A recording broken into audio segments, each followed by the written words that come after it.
तैयार रहिए, स्टार्ट।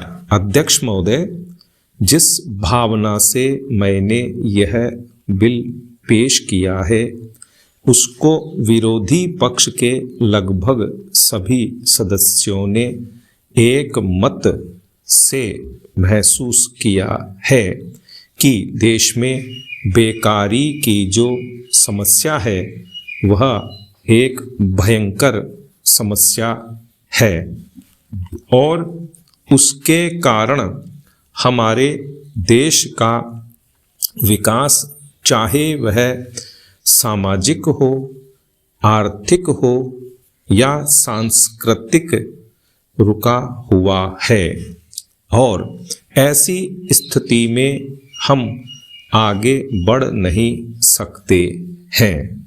विराम। इसी प्रकार से इस परिस्थिति का निर्माण हम पिछले 54 वर्षों से देख रहे हैं। विराम। मंत्री महोदय ने यहाँ पर अभी कहा कि राष्ट्रपति इस काम को नहीं कर सकते हैं क्योंकि वह उनके अधिकार के बाहर है। विराम। आप राज्यों में राज्यपाल शासन स्थापित करते हैं जब यह देखते हैं कि किसी राज्य में वहाँ की व्यवस्था, वहाँ का विकास ठीक नहीं हो रहा है। विराम। जब किसी राज्य में गड़बड़ी फैल रही हो, विकास का काम समाप्त हो गया हो और जिम्मेदारी से लोग काम न करते हों तो वहाँ पर राज्यपाल शासन स्थापित किया जाता है। विराम। ऐसे बहुत से उदाहरण हमारे देश में मौजूद हैं। विराम। उसी प्रकार से हमारे राष्ट्रपति हैं और अगर देश में इस तरह की स्थिति वर्षों तक चले तो कोई कारण नहीं है आपात के रूप में राष्ट्रपति इस देश की सुरक्षा के लिए, इस देश की उन्नति के लिए जिम्मेदारी अपने हाथ में न ले सकें। विराम।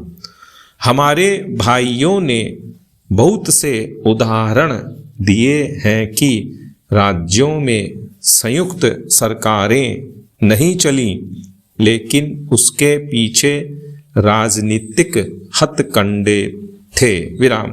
अगर कोई राजनीतिक पार्टी जिम्मेदारी से काम नहीं करती तो विधान में यह स्पष्ट है कि राष्ट्रपति शासन अपने हाथ में लें। विराम। मैं एक उदाहरण देता हूँ कि संविधान में आदिवासी हरिजनों के उत्थान के लिए प्रण किया गया था कि 10 वर्ष में उनकी सामाजिक तथा आर्थिक स्थिति को सुधार देंगे। विराम। विराम। लेकिन यह सरकार उसमें भी असफल रही। विराम। उसको एक बार 10 वर्ष के लिए बढ़ाया गया और दोबारा फिर 10 वर्ष के लिए बढ़ाया गया। विराम। इसी तरह से उसको बढ़ाते जा रहे हैं, लेकिन उनकी आर्थिक और सामाजिक उन्नति आप नहीं कर पाए हैं। विराम। इस काम में सरकार बिल्कुल असफल हुई है। विराम। पिछली बार सरकार पर अविश्वास का प्रस्ताव भी आया था और वह पास होने वाला था। विराम।